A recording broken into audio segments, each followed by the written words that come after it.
Hello, I am Wallace, the Polish toy guy. Sorry for the little bit of absence, I was kind of busy with the Polish version of Generation Toy Op X, and boy did that take my attention away.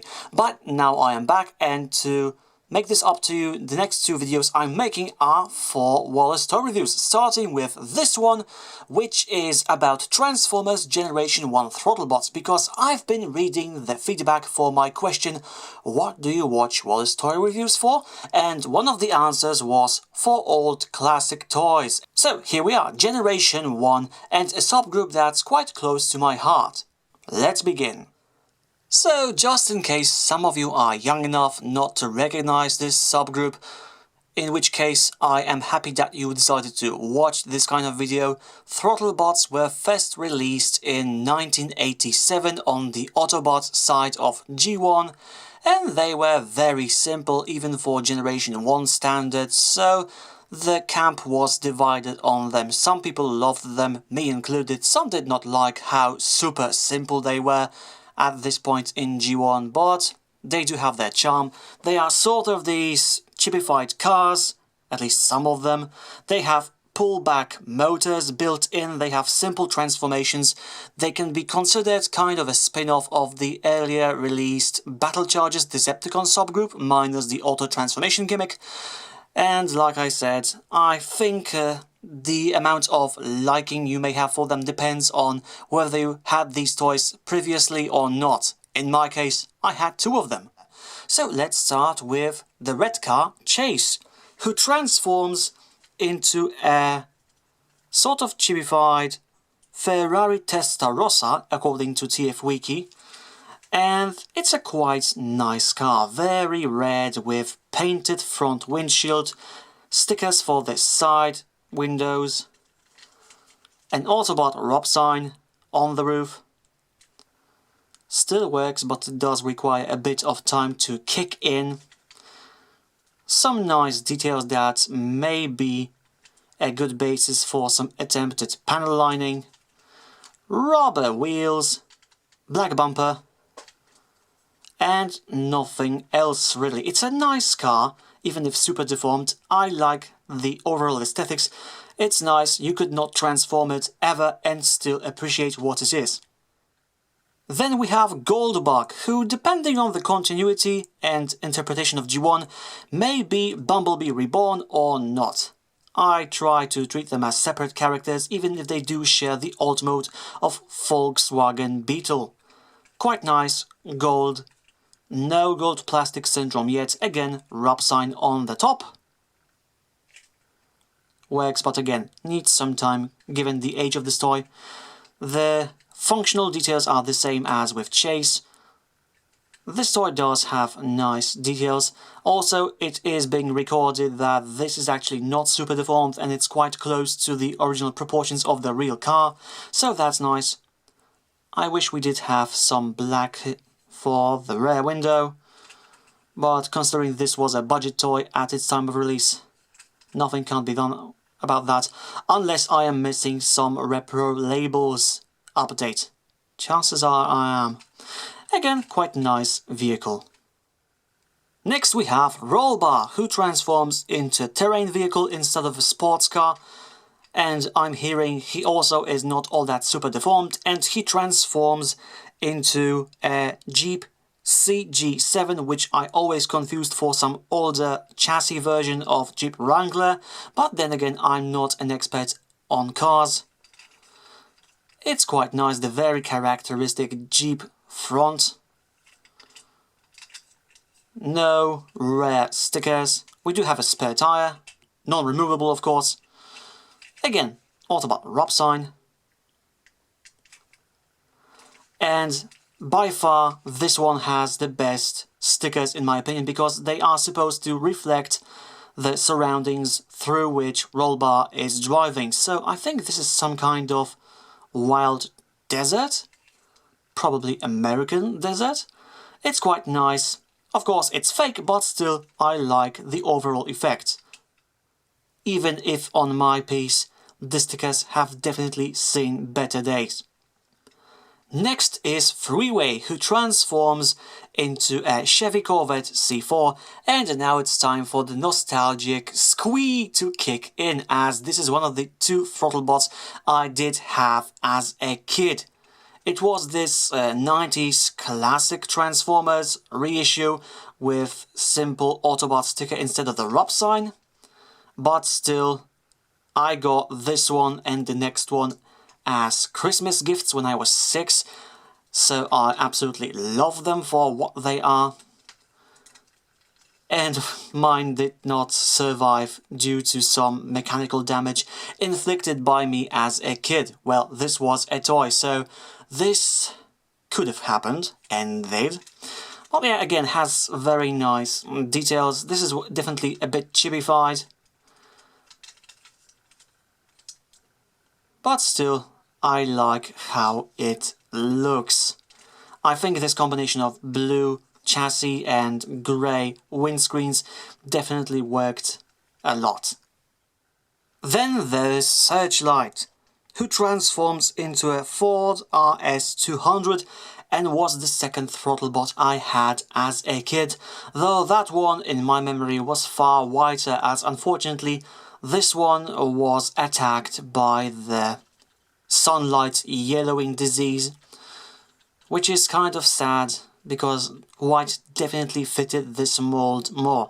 Again, it's kind of chibified, but maybe not as much as, for example, Freeway. Again, painted front windscreen, stickers for sides, as with all of them.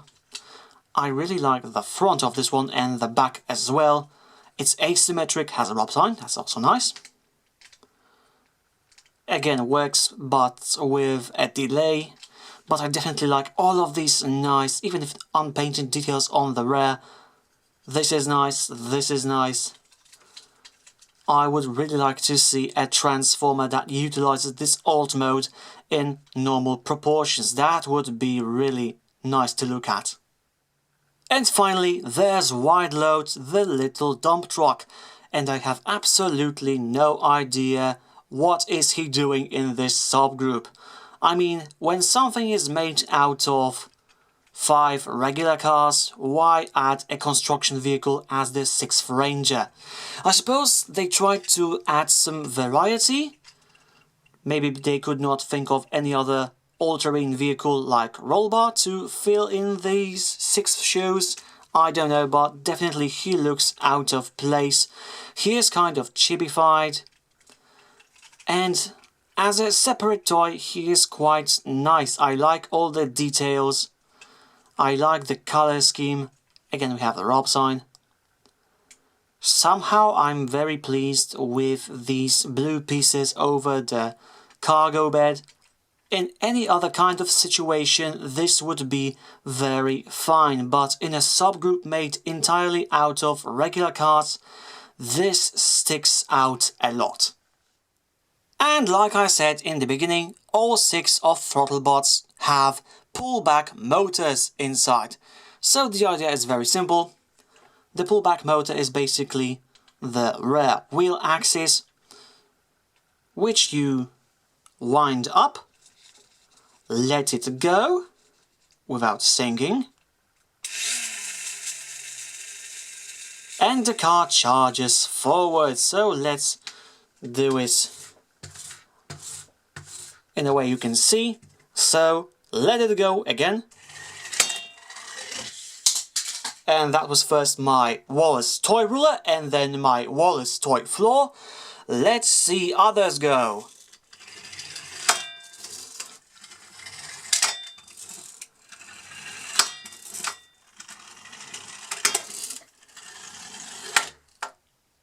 That can be potentially quite fun. Unless they fall to the floor, then that's more problematic. Then again, let's make the best out of this situation and see what happened to Chase after he fell down. And the answer is nothing. One of the things about these toys that people really liked is how durable they are. Yes, they are super simple, but as a result, it's very hard to break these toys, which made them parent favorite quite fast.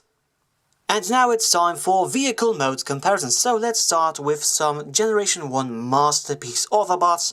So here we have the quite fresh Sunstreaker, here we have Ironhide, and here we have Smokescreen. And here we have the first movie Cyber Slammers, Barricade, Ratchet, and Optimus Prime, who are basically toys that are very similar in concept to Throttlebots, once you think about it.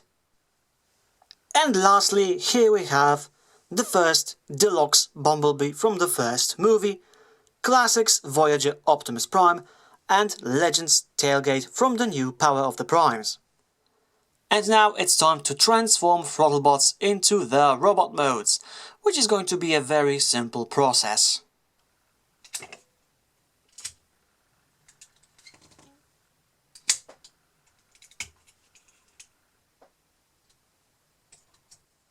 Like I said, the transformation was fast and simple, and also the end result is quite similar in all 6 of the Throttlebots.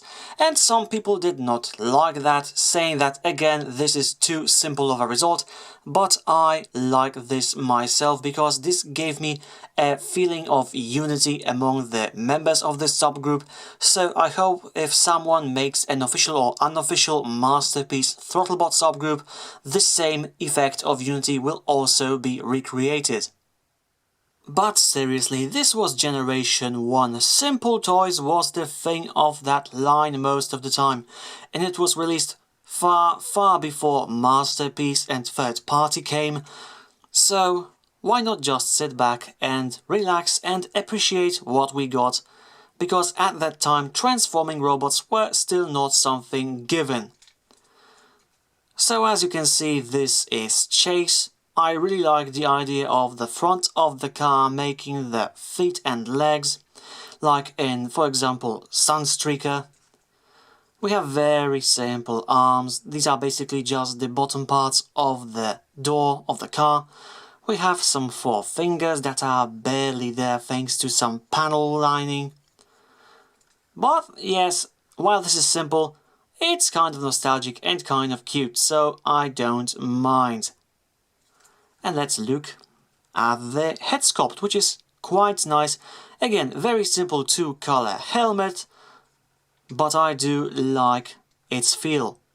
It's a bit nostalgic, a bit classy. I just like what it represents with itself. Next we have Goldbug, who also looks quite nice for what he is.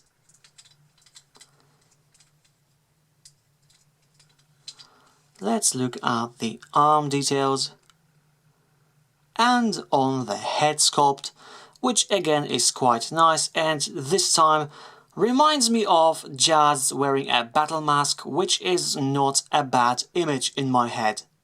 And here we have Rollbar, who I think optically has the shortest chest area of them all, so he kind of looks the chubbiest. But that may be just an optical trick played on my eyes. The arms, this time the fingers seem a bit shorter. And I think his head is my least favorite. I'm never knowing what I'm supposed to make out of this. Is this some outer casing around his mouth, or is it a mustache, or is it some kind of Mon Calamari tribute? I'm not sure. It's not a bad head design as a robot, but it's just not the one that I do like. And here's Freeway. Very Smurf-like in color scheme, I just thought.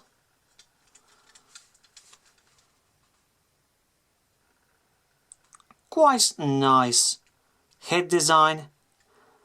Not my favorite, but I think it's acceptable. And again, we have fingers this time, I think just 3. And here's Searchlight, who is sadly still kind of yellowish.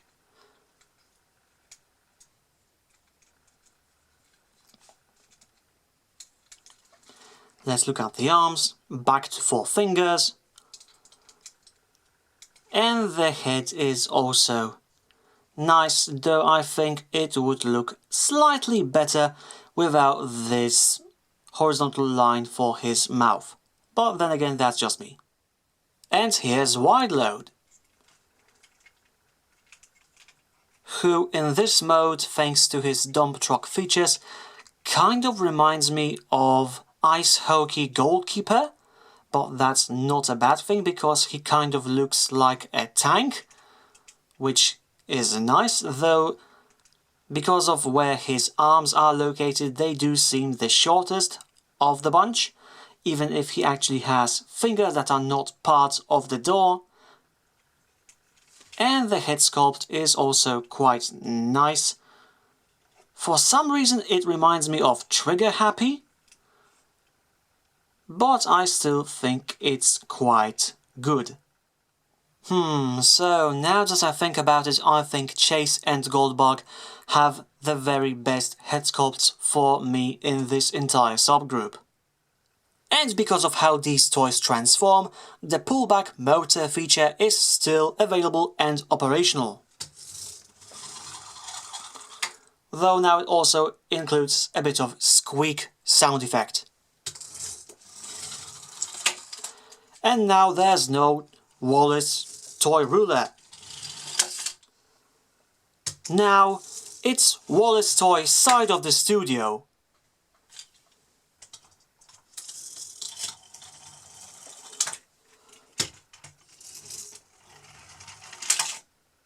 So I keep my judgment. This can be quite fun. And now it's time for robot mode comparisons. So in the background we can see 3 modern Legends class Transformers. Rewind from Titan's Return, Bombshell from Combiner Wars, and also Combiner Wars Shockwave. And for the Deluxe class we have Power of the Primes Dinobot Swoop, Power of the Primes Dinobot Slug, and Reveal of the Shield Turbo Trax. And for something completely out of the left field, here we have Binaltech Jazz and Binaltech Sideswipe.